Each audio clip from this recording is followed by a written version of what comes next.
Hey there, and welcome to Fax Machine. I'm Noah, and I'm here alongside my co-hosts Emily and Rob. We're scientists, which means it's our job to be curious. But this podcast isn't just about scientific curiosity. Instead, it's about a broader curiosity that motivates questions like, why is the nation of Finland rising out of the ocean? What is the legal definition of a cookie? Why were the Apollo 16 astronauts so gassy? And which animals just really suck? If this is your first time listening, you might notice that our first few episodes sound like they were recorded through a potato. Ooh, did you know potatoes originated in southern Peru and northeastern Bolivia? Focus, Noah! Don't worry, we do eventually upgrade from potatoes to condenser mics. Hang in there, and thanks for listening.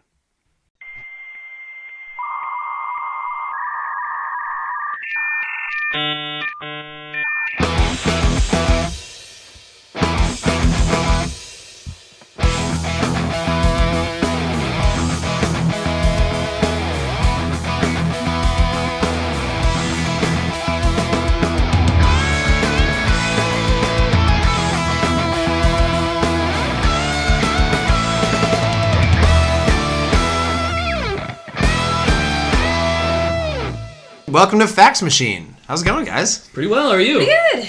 I'm pretty excited because this is our first episode of our new podcast. Number 1. Yes. Woo woo. And we want to welcome the listeners. Hey, guys. Hey, Hi. What's up? how's it going?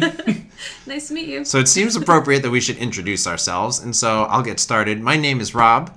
I am a former grad student, or what other people would call a PhD. I did my research on the Upper East Side of New York in orthopedics, and I finished that, put it on the shelf, and now I teach science on a bus. It's a natural progression. Yeah, Yep. the job market's rough, guys. Yeah. So is traffic, though. Yeah. All right, well, hi, I'm Noah. I am actually currently doing my PhD in neuroscience, and while I am not trying to cure neurological diseases, I am hosting trivia at a bar across the street from my apartment. So it's a pretty sweet life, and I'm not sure which one I'm better at. Fair enough. I'm Emily. I am surprisingly also pursuing a PhD. We're a very varied crowd here. In my case, in probably molecular biology. It's pretty early. These things go in all sorts of directions. But most importantly, I too host trivia. So, honing those skills as well. That is the great connection between us all. New York City trivia pub hosts. Pub that trivia binds us. hosts. But this interest in trivia brought us together to make this Fax Machine podcast. And it's going to be just that, an absolute machine of facts. We were kind of inspired to do this by some of the shows and podcasts that we listen to that do this in different ways. I know we're all fans of No Such Thing as a Fish, who we may someday call our British counterparts, but Gotta dream big. and other such shows that bring together information, tell stories, kind of the new American podcasting dream of sitting next to a microphone and feeling really important. Yeah. So basically what we've done is make the perfect podcast for us three to listen to. And we don't know if you guys will like it, but we really hope you do. So to tell you a little bit about how our podcast is going to work, I'm going to send it back over to Rob. Okay, so each time we record a show, we'll have pre-selected a theme, something that will join our facts loosely, but each of us will find a unique fact, something that we found really interesting related to that theme. And we'll share it with each other beforehand to stimulate the conversation. But we'll bring those facts and our A game, share it, and then have a discussion about it. And then hopefully we go off on many happy tangents together that you may listen with us. And as we go along our happy paths of facts discussion, if you hear anything that is really cool to you or that you know something else about that we didn't mention that you think is cool to share, we probably really want to hear it. Actually, no, we definitely really want to hear it. That's a guarantee. Feel free to send it over to us via our two brand spanking new social media accounts. Both of them are at Fax Machine Pod on Instagram and on Twitter. So come check us out. And on that note, we'll get started with our first fact from Noah. This week I learned that Vatican City is the most successful nation in Olympic history. Sort of. Okay. So a couple caveats on this. Of course, I would be referring to gold medals per capita. So obviously, Vatican City has a very small population, so any meager Olympic success they would have would be dramatically increased due to denominator issues. I like the math, yeah. However, would it undermine what I've just told you if I said that they have never actually fielded an Olympic team? Oh. Mainly, this is an excuse to talk about a really interesting guy who was born Luigi de Breda Handley. Some sources I saw said that he was born in the Vatican, which I find unlikely because I looked. I didn't see any hospitals there, so I'm not sure if that's like possible. What time was this though? It was also 1874, so I don't know if you go. the time it might have just been like a home birth. But he was the son of an Italian mother and an American father who, in addition to being a sculptor, served as the butler to Popes Pius X and Leo XIII. And growing up, he loved swimming, but because there were no pools in Rome at the time, he practiced in the Tiber River. And so later, I think when he was 22, he moved to New York City, and then he ended up competing for the United States at the 1904 Olympics in St. Louis, where he won golds in the 50-yard freestyle, which is how it's referenced. But now I'm learning, I think it's actually the 200-yard or the 4x50-yard relay, where his team won a gold, and also won a gold in water polo. His style of shooting was called the jumping salmon. I should publicly recuse myself that I am not only a former college swimmer and swimming enthusiast, but I actually coach at the same athletic club. No way. that Lou, good old Lou, used to swim for. Yeah. In a great coincidence in the small world, New York City. To get us back on track, if you were to assign his 2 gold medals to Vatican City, they would be by far the best performing country in gold medals per capita at the Olympics ever. So the actual first place after the 2016 Olympics, I haven't factored in Pyeongchang, but Finland would be in first place with 101 gold medals total, which means 18.39 gold medals per million population. That's the way it's listed. So the Vatican would have 2 golds, and wait for it, 4,434.59 gold medals per million population, which isn't all that surprising, seeing as how they have 451 citizens. But so it's not entirely fair, but they also have 5.9 popes per square mile, which That's might true, be an unfair advantage. So after his swimming career as an athlete, he ended up becoming a coach. In 1920, he was the first U.S. women's swimming team Olympic coach, and as the coach of New York Women's Swimming Association, he had at least one swimmer on every Olympic team from 1920 to 1936. He published 5 books on swimming and literally wrote the entry on swimming for the Encyclopedia Britannica. He also had a critical role in developing something that a lot of people might call freestyle, which is just basically the forward crawl, right? Front crawl. Stroke, yeah. And that went through several iterations. I mean, some people created. There was an Australian swimmer who did really well, and then it was called the Australian crawl using this method. But something Lou Hanley did was to basically increase the number of kicks per, I don't know, what would you call it, Rob? You're the swimmer. Per stroke cycle, I guess. Yeah, kicks per stroke cycle. From what was, I think, 3 between breaths to 8, and even up to 10. And so using this, I mean, his swimmers just got a lot faster, apparently. In terms of the evolution of swimming, kind of dating back to the earliest days, you would say it starts with probably a doggy paddle, and then some kind of very rudimentary breaststroke. Which then led to the side stroke, which I think people might be familiar with, like hips kind of tilted and a scissor kick. And so the first front crawl, the proto front crawl, was swimming with your arms above the water. And I'm making large monkey motions for the swimmers and fans at home. But the legs are still doing a scissor kick. And the idea was you get a burst forward every time that you did one arm cycle. And that was considered the fastest, most cutting edge thing you could do. Also with your head upwards. And so this was called, it was named after a swimmer, and it was called the Trudgeon crawl. That was his last name. No response to anything. Trudging through the water.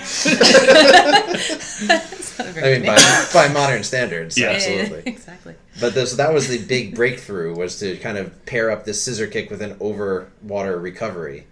And then what Handley did was he took it up to the kind of flutter kick that we're familiar with now, alternating legs and square hips. And it was, I mean, groundbreaking in terms of like having a constant motor and improving body position. And swimming still uses that. Yeah, well, it's funny you mentioned the evolution of swimming, because I read at some point that the forward crawl, and in the broadest sense, was at least is interpreted to have been seen on Egyptian hieroglyphics.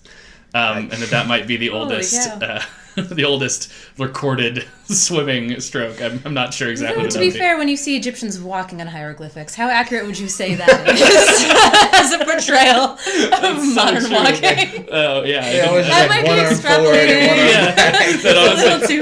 It might just have been they were walking underwater, that they had that sort of like windmill motion. Yeah, I forgot. Yeah, swim like an Egyptian. Exactly. So I actually did look for Handley's books, and I found on swimming and watermanship his I think 1919 classic. Yeah. And I'll just give you some tidbits from the table of contents that I found, which are fantastic. And probably I browsed through it, still hold up to a certain degree in terms of like how to move in the water. But he had chapters that were called Learning to Swim, The Crawl, The Trudgeon, The Breaststroke, The Backstroke, Training for Competitive Swimmers, Trick and Fancy Swimming. Ooh! And then, like swimming dressage? What? I'm not really sure. Because I can only access this book through like Google Pages, so I can scroll through it. But it's on page 70 of this very long book. Yeah. And then he has a chapter on floating, which is 3 pages long. Floating. Just do it. 2 empty pages. And then college water polo, soccer water polo rules. What? Wouldn't that be water soccer? I can only imagine is water polo with your feet. Oh, that's true. Well, I imagine the extra kicking could be helpful with that. Must be the most fun game in the world for Just people. have a snorkel just tied up your body to your legs.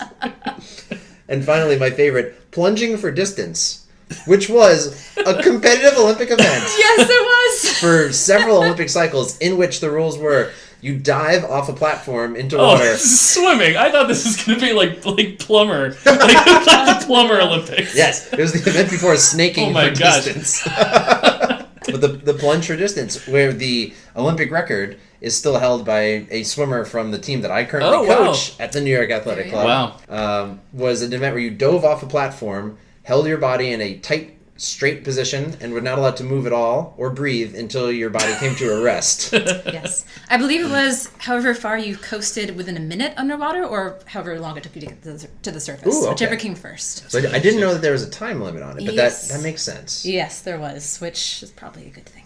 Well, let me try to wrap this up. So he went on, as I mentioned earlier, he was the first U.S. Olympic women's swimming coach. Some of his most famous people are Thelda, Bleibtree? Is that how we pronounce that? I think. Who won 3 gold medals at the 1920 Olympics, and of course also Gertrude Ederle, who was the first woman to cross the English Channel, and I believe also did so 2 hours faster than any man ever had. A fun fact about Thelda Bleibtree. Sure. She was arrested in 1917 for swimming in the nude because she removed her stockings in order to swim more quickly. Oh my God. And it was seen as indecent. And I wanted to just end by saying Vatican.com. This is the major Vatican tourism website. And it posted an article that was apparently just basically plagiarized from a post that was intended to be humorous, saying that Vatican had fielded an Olympic team in 2012. They said Portugal lost to Vatican City in soccer 2-0 because they were, quote, afraid it would be blasphemous to score on God's team. I mean, if they fielded an entire soccer team with players and subs, that's like a large percentage of the country's population on the field. I will say, there actually is a Vatican national soccer team, and they play mostly the teams of other really small nations like Monaco and stuff like that. But there's also a Vatican City Soccer Championship with 8 teams, including, for example, the Swiss Guard, FC Guardia. And they play against the police team and also the Museum Guard team. So it's really just like basically different like workers. It's like a softball league. Yeah, exactly. It's basically like a league. summer softball league in the Vatican between like the people who do different jobs. They like get together and then they play sports against each other, which I think is really sweet.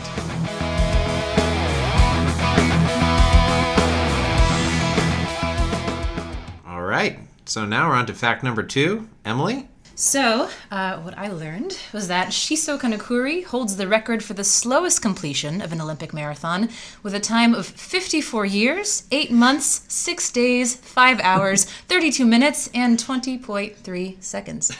I was about 54 years longer than I How's thought it that? was Yeah. going You thought it was going to be 8 months, 6 days, 5 hours, 32 minutes, and 20.3 seconds long. I feel like just saying the record was quite a record in and of itself. So the details of that. This occurred during the 1912 Stockholm Olympics. And basically he had a lot working against him from the onset. He and his companions had a very long transcontinental railway trip to get there. He wasn't adjusting to the local food very well. And also, for some reason that I still cannot fathom, At that time, it was thought that perspiring while exercising was actually very bad for you. So people typically did not consume any water while doing sports, especially during running marathons. And again, as you'll see, this caused a lot of problems. So all this together was basically bad news bears. The poor guy ran 16 miles into the marathon. He passed out and was taken in by a local family. The following morning, he just went back to Japan, didn't mention anything to the Swedish officials, just out of sheer embarrassment, and was actually thought to be missing by the Swedish government for the next 50 years, even though, my favorate part of this, he competed in 2 subsequent Olympics. so they apparently just stopped watching after they hosted their own. So they must have. Someone could have known. They could have. But This is clearly a breakdown of communication between the missing persons office and like whoever was at the Olympics running against. Clearly, they just didn't think to give him a ring. But anyways, as it turns out, he wasn't missing. He was actually home in Japan. And while he was there, he established a university relay contest in the country that actually popularized long-distance running. So he was a pretty big deal in terms of, his chosen sport in his home country. But then in 1967, when he was 75 years old, the Swedish National Olympic Committee actually contacted him to participate in their 55th anniversary celebration of their Olympics. And they asked him to come back. Somebody eventually figured it out. 55 years later, someone told him that he wasn't missing. That must be relieving to hear. Honestly. Weight off his shoulders. But they invited him back to actually finish his marathon. And at 75 years old, he did just that. He went to Sweden, ran the rest of his race, and was quoted as saying, "It was a long trip. Along the way, I got married, had 6 children, and 10 grandchildren." Oh, that's so great. That's pretty sweet. Now, my question is, did they make him start from where he collapsed? They did. They did. He resumed right where he picked off. Left off. That's a pretty good move. That's classy. Great. Yeah. But come to find out, the 1912 Stockholm Olympics marathon was not the only marathon that was characterized by misfortune, as well as some scandal and chaos. As the first example, in the first revival of the Olympics in 1896 in Athens, the bronze winner, which I love, this guy didn't even come in first, he came in third, he was disqualified for being carried on a wagon part of the way. So apparently that wagon was still a little too slow. He didn't actually win. In addition, the next Olympics after that in Paris was actually during the Exposition Universelle, a World's Fair, and that Olympics was particularly poorly planned to the extent that competitors, a lot of them actually didn't even know they were competing in an Olympics until after it had happened. But among the scandals that occurred during that Olympics was that the winner of the gold medal, Michel Theato, and I apologize, I don't speak French, that's probably very wrong, but he was actually from Luxembourg, so that was the first scandal, but he ran for France. But also, the American runner who did the best in that race, Arthur Newton, he came in 5th place, reported afterwards that he hadn't actually seen any of his French competitors pass him in the race, and by the time he arrived at the finish line, they were all just kind of standing around looking very refreshed. My absolute favorite, though, of these marathon-related disasters was in the St. Louis Olympics, which Fred Lors would have won had he not rode 11 miles in an automobile, as they found out. In addition, his competitors didn't fare too well in their own ways. Len Tao of South Africa, that poor guy was chased off the course by wild dogs. St. Louis. In St. Louis. Felix Carvajal, my favorite competitor, and the one who I think I most relate to, he came from Cuba. He firstly lost all of his money gambling in New Orleans and had to hitchhike from there to St. Louis to even compete, which honestly was probably a good warm-up. Good warm-up. Everyone else is doing it. Exactly.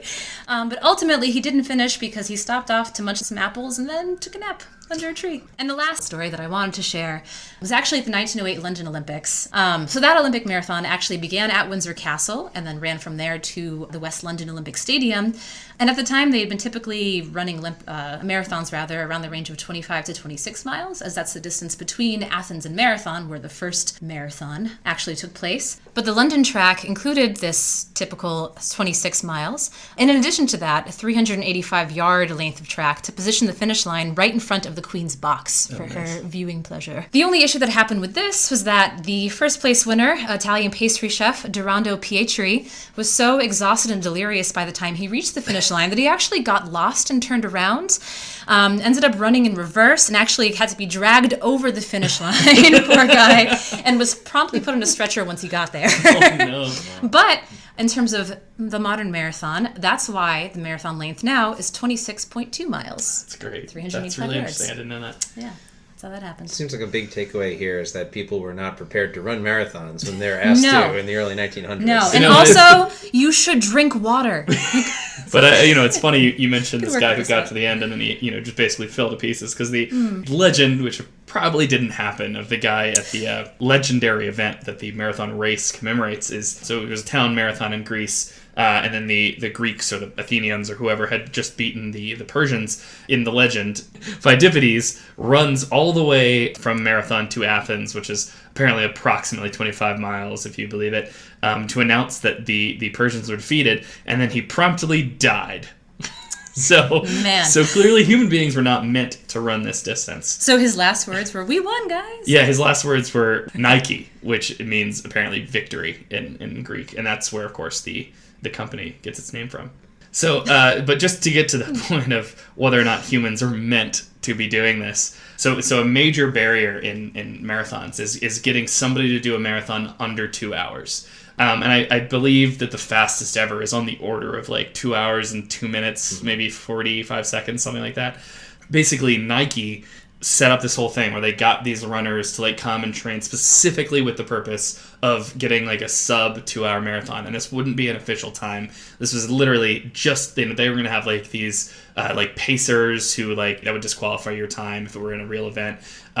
It was on, I think, just like a regular like track even, like I'm not 100% sure, but basically we're trying to get like under perfect conditions, could they get any of these three like hyper elite distance runners to get sub 2, and after all this effort they missed out like just barely. I even think it was like maybe 15-30 seconds. I can't quite remember what his time was, but it just speaks to how incredibly difficult this is. And then now after like over 100 years since the first Olympic marathon, but thousands of years since this actual marathon, and that started it all where somebody died, and then later in the 1900s people were just passing out delirious at the end and taking naps and getting poisoned.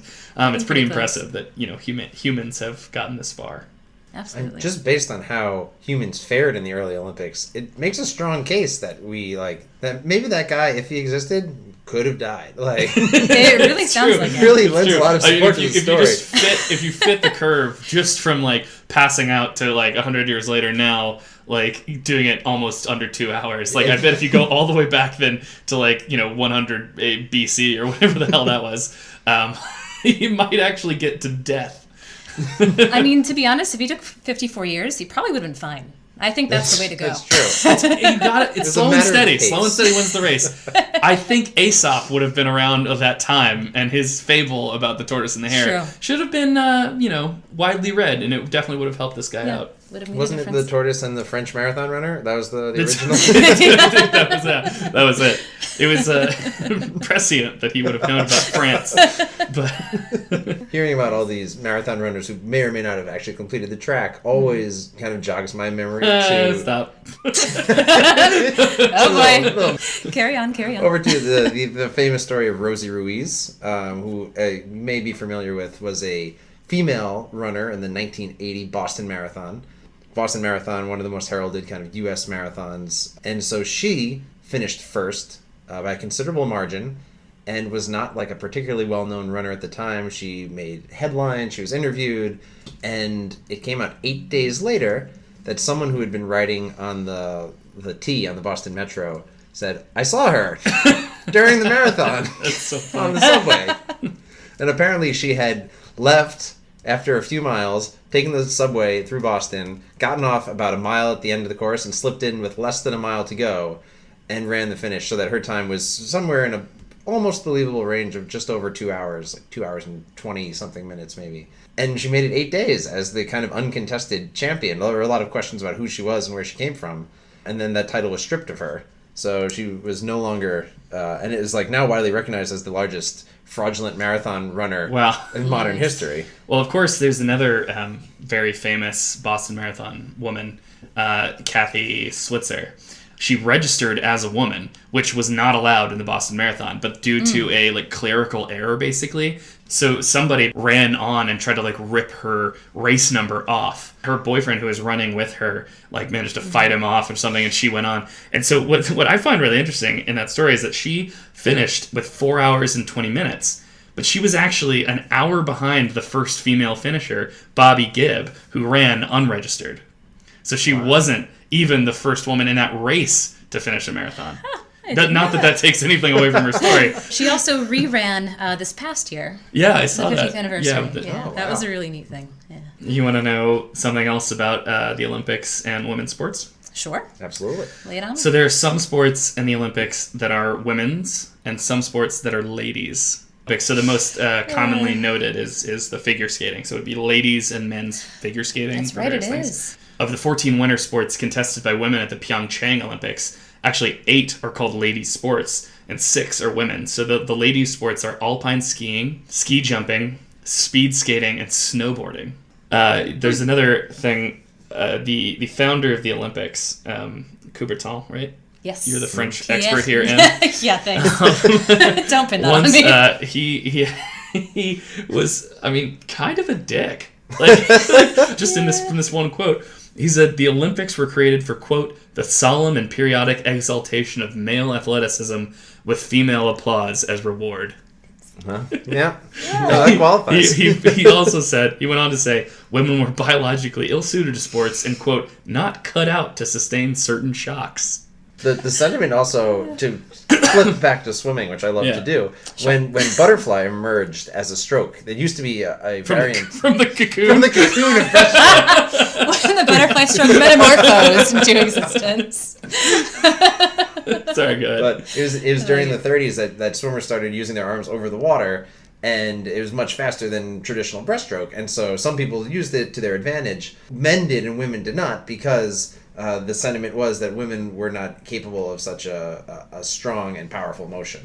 All right, do you guys mind if I have one more on this topic? Go for it. Okay, so actually, the Olympics that we know and love today were actually not the first attempt to revive the ancient Athenian Olympics. And in fact, there was a Greek businessman, his name was Evangelos Zappos, and it was known as the Zappos Olympics. And they were, I think, 1859 through maybe 1889, something like that. It actually went for a while. In the 1800s, this sort of classical ideal of the Greeks as being this, the people who created democracy, and everybody got really obsessed with this romantic notion of the Greeks and Greek ideals and things that the Greeks did, like, the Olympics. And so there had been a lot of chatter about reinstituting this really cool tradition. And so this guy was the first to make it happen on a large scale. The games consisted of races around the stadia, either once, twice, or 7 times. There was discus throwing, horizontal and vertical, jumping. The categories were high, far, and over a moat. And there's another quote. It is expected that the next celebration in 1863 will be more imposing than this one, which took place under many unfavorable circumstances, and yet may be regarded as a tolerable success. That is a warm review. Yeah, it was funny. So this one, it went, basically the gist was that it went okay. The next one was apparently this wild success, and then the one after that was kind of a bummer. But it ended up dying out, and then just, maybe 20 years after that or so, after the last one, Coubertin reestablished the Olympic Games that we have till today. There we go. And we'll wrap up with what I've learned this week. And this is an interesting fact that the first Olympics to be televised were actually the 1936 Berlin Olympics. And at the time, the only country in the world that had any sort of broadcast television network was Germany. Oh, good. Yeah. So we've been a bit self-serving there. But these Olympics were notable for many reasons. They were the last before the longest break in the modern Olympic history. But these Olympics they've been dubbed afterwards, obviously, as the Nazi Olympics. And they were used very kind of powerfully within Germany and in Europe as a bit of propaganda. Before we move into that was 1936. The first Olympics to actually be broadcast and televised widely, including in the United States, was 1960. Wow. So it was 24 years until another Olympics was really televised. Yeah. So it really spoke to the infrastructure, engineering, and kind of the work that went into the planning, which I think is just such a huge part of these Olympics. And there's so much kind of documented and written about the 1936 Olympics and the role they played in the Third Reich kind of rising and continuing to hold on to power, its relationship to other countries. And so on the one hand, there's this internal propaganda of like the strength and virility and power of the German athlete. And that was largely manufactured by Goebbels, who was in charge of their propaganda, but also in large part kind of by the coverage they had in terms of media. And so there were cameras at every sporting venue. There were cameras in the streets at the opening ceremony, and it was broadcast in closed-circuit television to houses in Berlin, in Potsdam, and in select other kind of wealthy television houses or watch stations, so that Germans could kind of gather and watch their country in what was a very dominant showing. They led the medal count by almost 30 medals over the next country, which was the United States. And so the U.S. actually, leading into this Olympics, there was already strife politically in Europe because of this regime, and many countries thought about boycotting the 36 Olympics, but ultimately the United States, the United Kingdom, and then other countries following in suit did not. And so we all nationally participated, which in a way validated the German government and the Olympics, and may have been a leading cause of their like ability to hold on to a peaceful legitimized, power. Yeah. So a morally kind of questionable Olympic presence for us.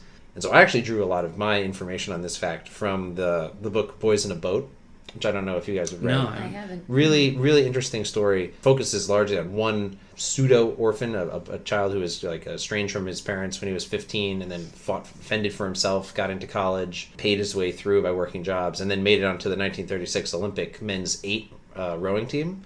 But the alternate chapters and parts of the book described the German propaganda machine and like the amount of time and effort and resources they were putting into making Germany look absolutely perfect in every way. There's one particular figure, Leni Riefenstahl, who was very instrumental to the creation of this image of the German Olympics. And interestingly, she had a kind of contentious relationship with Goebbels. And there's one story in Boys in the Boat of they were standing at the opening ceremonies, and she had put a camera right in front of Hitler. And Goebbels didn't like it because it looked out of place. It didn't match the symmetry, and it didn't look beautiful. And so he forced her to get rid of it, and she refused to get rid of it. And they got into a fight during the opening ceremonies that almost kind of derailed the opening ceremonies because of their like these huge personalities. And ultimately, she kept it, but like had to like lower it slightly. I see. Made some kind of compromise. So I mean, she won a little bit. Yeah, and she was very strong-willed in the way that she maneuvered through the Nazi Party. Actually, like being in kind of the inner circle. I actually have a little bit about Leni Riefenstahl, if you guys don't mind. By all means. She, of course, famously made the film of the Olympics, appropriately called Olympia, that was supposed to highlight, sort of the German excellence at those Olympics. And it was interesting that things like didn't absolutely go to plan. But first, I want to say, from what I read just about this fact, Hitler apparently didn't want to host the Olympics, and Berlin was actually awarded the 1936 Games during the Weimar Republic, like before he came to power. But then, when he came to power, he was like, "All right." I mean, I think. Like, all right, probably oversimplifies the actual situation. But I mean, I read a little bit about it. It was a very cavalier man. It was basically awarded to Berlin under the previous government, and he recognized the opportunity. One thing in particular there's a couple really interesting things about Leni Riefenstahl, but right in her movie, she like dedicates more than a few really long shots to the, let's just say, physical form of American Glenn Morris. But she apparently had an affair with Glenn Morris. As she said, "Never before had I experienced such passion." And apparently she neglected, I don't know about forgot, she didn't film Morris's victory in the decathlon. In one of the decathlon events, the 5,000 meter. So he agreed to run another 5,000 meter race the following day just for her to record for the film. Because of his experience with this Leni Riefenstahl, this director, he actually went back from the Olympics and then pursued a role as an actor, and he actually was the leading role in Tarzan's Revenge in 1938. Wow. But just getting on the point of people coming back from that Olympics and trying to break into Hollywood, Leni Riefenstahl actually came to New York in 1938 to try to jumpstart a career in Hollywood. But right after she got there, the news broke of the horrors of Kristallnacht, right? Just like 5 days after she got there. And she insisted to everyone who would listen that it wasn't true. Even after it was confirmed to her by the German consulate, She basically said, no, I'm going to stick it out until, quote, it was no longer in the headlines, which I think was taking a bit of a short-sighted view of how long this sort of issue would last. She's still waiting. Needless to say, it did stay in the headlines, and the invitations that she had received from like Hollywood big shots dematerialized, except for one major studio boss still agreed to meet with her.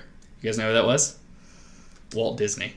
Oof. Oh, Yeah. dear. Which sort of fits into that. It's not great. Not great for the Disney legacy. Prevailing. Yeah, I don't know what disappointingly consistent. Exactly. Anyway, I also want to say, just to wrap that up, that when the war broke out between Germany and Britain, the British actually seized copies of her movie about the Olympics, Olympia, and they recut it into training footage for physical fitness for their own recruits to go fight Germany.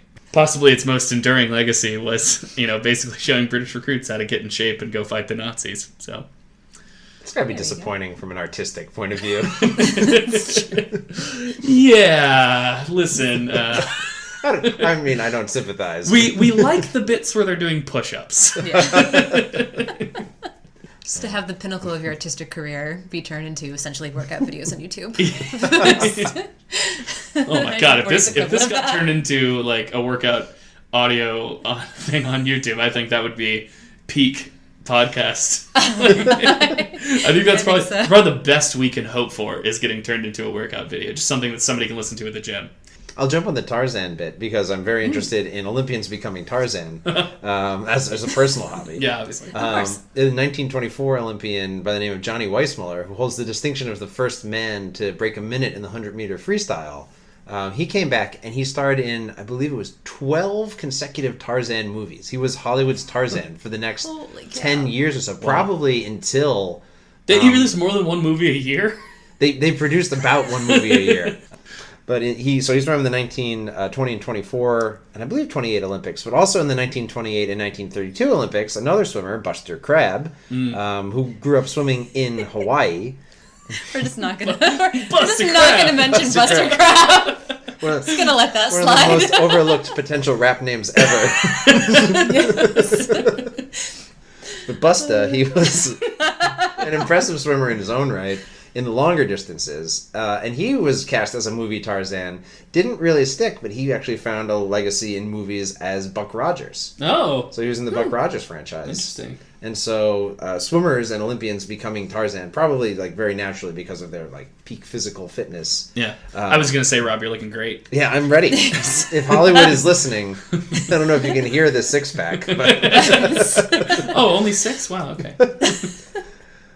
There's... As a follow-up, Michael Phelps was originally to be cast for the most recent Tarzan movie until he did one screen test, and it was determined that he really just couldn't deliver the lines, which I'll remind you are Tarzan. me Phelps. Oh, damn. And I love the guy to death, but just wasn't made for the big screen. But Johnny Weissmuller, to me, his most enduring kind of characteristic was breaking a minute in the 100 freestyle. But to everyone else in the world, he was the Tarzan that gave us the Tarzan scream, which we all. You wanna? But does that sound like you kind of? I think that was the best approximation we're going to get out of this group. Edgar Rice Burroughs had no influence on it. It really didn't have anything to say about it either. But it is now kind of synonymous with Tarzan. So Good job, Johnny. Good job, Johnny. Other interesting follow-up on television in general. Okay. So television was around as early as the 1920s. In the UK, a guy named Baird had demoed television to Royal Society to show that it was possible to show live images. Contrast was a big problem in early television, and so human faces did not make it. Like, human faces did not have high enough contrast. So his first television was a marionette dummy that was painted up with very high contrast, so it looked like a face. That was in 1926. In the late 20s in the U.S., there was a lot of testing going on. The American Philo T. Farnsworth, oft credited in the United States as having the coolest name of all television creators. He lived out That's funny, because isn't that the name of the professor on Futurama? Is it? I can't remember. Isn't it? Farnsworth? And don't they have a bunch of, in the show Futurama, don't they have a bunch of relatives throughout history? Actually, that's correct. Oh, Violet G. Farnsworth? Yeah. that's his name. Yeah, it is. That's impressive. I did not know that. Nicely done. That is the wow. I'm really impressed with myself because I didn't even know it was exactly the same name. His name in Futurama is Philo Taylor Farnsworth. And per the show, he was also the inventor of childhood obesity. You Hand in hand. Gosh darn. But Farnsworth was kind of the American who was leading the charge. And so Baird was in the UK where he developed his technology, but he actually went to Berlin in Germany and set up that original closed circuit television network sponsored by the German government before he moved to France, where he started France's first television company. And so networks like NBC already existed in the United States in the 20s, but they were primarily radio networks. And they didn't really get around to broadcast television for many years after. And one statistic I thought was really and kind of useful for figuring out like when broadcast became a thing.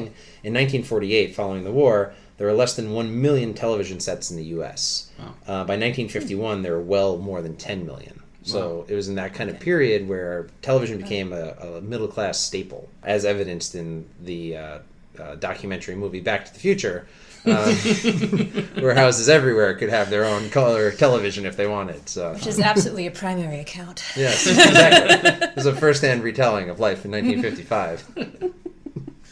Okay, so if there's nothing else, I have 8 questions vaguely related to this topic. Let's do it. Yeah. Shoot. And so I'll go through it. Questions are all about broadcast firsts. Okay. So we'll see the history of broadcast here. The first question I have for you guys is, which president do you think gave the first televised State of the Union address? So I would say that there's famously the Nixon-Kennedy debate. So I would say JFK because he was... But I don't know, because if the elected. debate would have been with JFK and Nixon, would maybe the first one have been JFK? But Nixon was like so anti-TV, according to that story. Right, but that was... Let's go JFK. That debate was prior to JFK's election, right? Right. Mm-hmm. So I would say JFK. Okay, let's go JFK. That's my thought. JFK. So that would have been 1960? Whenever that would have been. Yeah, so it's about 12 years earlier. Oh, no. no. Harry kidding. Truman Oh, God. gave the first televised Way to debate. drop the bomb on us. Man. Okay. But Harry Truman gave the first Seamless. televised State of the Union. At the time, it was called the Annual Message, Oh, good. which Okay. is something that Sure. they decided wasn't super catchy, I guess. Yeah. It was 1965 when LBJ decided we should do this at night so people can watch it at home. It used to Yeah. just run in the middle of the day, like a C-SPAN program. But so LBJ made it like a thing that you like. Well, I gather mean, around. because of your previous fact, I mean, nobody would have watched it if it had been at a time where people could watch TV anyway, because they didn't have TVs. That's true. In 1947, it probably went to like 2 people. You're Yeah. like, wow. There was a lot working against that. Yeah. All right, my second question. So the Super Bowl halftime show has been televised basically every year that the Super Bowl has been around, but in what year did they actually have a contemporary or pop music act Oh, God. for the first time? I would guess sometime in the 80s. The 80s. Because there was the Beatles. I mean, like, the Beatles, But would you call them pop, though? yes. Yeah, if there was a Super Bowl in the 60s and the Beatles played at it, that Right. would count. suppose. Right. I Here's the other thing I suppose. just remembered because he gave it to me. That the Super Bowl only happened after the AFC and the NFC merged, right? Mm-hmm. Okay. Which was when? That's all of my sports knowledge. See, that's beyond I mine, would say, so we're in was that trouble. like the 70s? That was the 70s? 1967. was Okay, the so first Super Bowl. 1967? Okay. So presumably his question implies that the first one wasn't a contemporary musical act. That's correct. So- And We'll I'll- give So you when that was the hint. halftime I'll go so show far as to introduced? tell you that the record for the most Super Bowl halftime performances belongs to the Grambling State Marching Band, who did it 6 times. They're amazing, are they though. a I've pop actually seen them. I've seen And them so, before. so maybe the right direction Okay. this question should take is if I give you the year, do you think you Okay, can give me the year. band? Give me the year. So it's 1991. Later than expected. Yeah. Britney Spears. Not yet. It's That's too early for Britney. no. Wait, I wasn't even born in. Michael Jackson? No, he has done it several times. It's Madonna. This band It's not Madonna. Oh, reunited. That was quick. Walk it back. This band reunited recently and has toured again in the last couple of years. Oh God. And he just took it step by step. Rob? Did you think that was helpful? All right, so the band was Boys to... no, it's not. It was not Boys to Men. It was New Kids on the Block. I'm sorry. It was New Kids on the Block. Our next question. MTV's first music video aired at 12:01 a.m., August 1st, 1981. What was the song? Video killed the radio star. Yeah. That's it. You like that harmony? That was solid. Boy, I hope that was harmony. That was it. That was the Buggles as they... The Buggles? Yeah, kind of grossly estimated what video would do to radio. Yeah, but I feel like podcasts and radio have had this incredible renaissance over the last few years where MTV... I mean, It's kind of dropped if off. you've seen it lately. I haven't, and neither has anyone else. Number 4, fourth question. SNL debuted in 1975, and their first host was a man who had famously observed, "Think of how stupid the average person is," and then realized that half of them are stupider than that. I actually know who this is. It's George Carlin. Exactly. Ah, Yeah. that was my guess. Cool. Nice. Good teamwork. Okay, next question. In 1969, humans did something they had never done before. I went to the moon. They stepped on the moon. Okay, sorry. Mm-hmm. Wait, that yeah. wasn't the question. Man. You're right on. But my question for you is, who was the news anchor that was kind of hosting that whole affair? Walter Cronkite. It was Walter Cronkite. Yay, I got that one too. Teamwork. I probably There's should some, like, be, telepathy You know, I should probably be going like, Rob, give us a moment while we deliberate convene. with my team. It's Walter Cronkite. Okay, it's Walter it's Walter Cronkite. Cronkite. That's how we should be doing it. Our next question is, the first Macy's parade, which started in 1924, was broadcast locally in 1939 to New York affiliates. But the first national broadcast happened under what president? Let me deliberate with my team. Yeah. I don't know. Me neither. Why do we only deliberate under these circumstances? Okay, so when you said the first local one was when? 1939. And then it was... Well, that was FDR. It was early FDR, right? Okay. And I will tell you that it was suspended for the latter years of the war. Does that mean that it was after the war? I'm just saying that it was. Tell us. Yes, it was an antebellum Thanksgiving Day parade. Okay. Okay. First, I mean, it gotta be after the 60s. Because that's when he was saying it was, like, widely... Yeah. Maybe Nixon? Nixon's Too late? Oh, no. That would be too- JFK. No, because he lost to JFK before he was president. Maybe Let's JFK. say LBJ. No. Yeah. Not Sure. LBJ. Ah, It was actually surprisingly early by my standards. It was 1952. wow, it was Eisenhower or Not yet. not yet? Oh, Yeah, okay. it was like the last months of Truman. Oh, 1952. for a very small amount of 1952, he had been elected president for the next year after Yes. inauguration. He was in fact the president-elect. I Okay, believe, when yes, this happened. as I said, obviously. I mean, come on. There we go. 2 questions to go. Question number 7. So the 25th Academy Awards were held on March 19th, 1953, but it was the first to be televised nationally. So about the 25th Oscars, Gary Cooper won Best Actor for what quintessential Western movie whose name inspired a Jackie Chan movie almost 50 years later? The year was 1953. 53. So 2003 Jackie Chan movie. Or slightly less. 2000 Jackie Chan movie. I want to say Sure. this is one of the ones where he's like, it's like a buddy cop movie. So I will say that as part of the question, it was a quintessential Western, the original It's movie. Shanghai Noon. And then therefore, Oh. What was the other part of the the question? Shanghai Gary Noon. Cooper movie that he actually won for. Shanghai Noon. It was a remake. But I want the name of the real So movie. High Noon. Yes, Okay. High Noon. Thank you. Shanghai Noon. Obviously. All right, and my final question about broadcast history. On October 14th, 1999, an episode of what 6-season CBS medical drama is the first, excluding documentaries, to, on U.S. television network, use the S word? What's the S word? It is, for our Is younger it the viewers. is it the regular S word? Yes, Okay. I Okay. believe so. It's shit. Okay. So what year was it again, sorry? In 1999. It's gotta be ER, right? I mean, I guess that timing would be then, right. I mean, I'm trying to think of any other medical drama around that time. I think around that time, that would be right. You're definitely in the right vein, and I will say actually, Oh yeah, in the right vein of I medical can't drama. help it. And ER was actually the second show, not just the second medical drama, second show to do it in prime time. Probably Was it South Park? So South Park made their good. Here we go. 2001 episode in which they used the word 200 times in response to the backlash that this show got for doing it in 1999. Wow. Okay. I don't have any idea. I think we gotta give us. Question 8 is always the hard one. Yeah. So it is Chicago Hope. What? I've never heard of that in my life, Rob. Yeah, it's a show. make that up? No, it's a show. They're No, actors. you're full of S word. I call bull S word. Yeah. They said that it was artistically the truest way that they could answer the question. A doctor had a botched surgery, and his superiors were grilling him on what had happened, and unable to articulate his response, he just said, "This happens." Well, I mean, being a doctor, it's a double-edged S word. Yeah. Get There it? you go. Sword. I feel like that deserved more. That was better than I got. It's not gonna make the final cut, but I just want recognition from you guys that Okay. S word is also sword.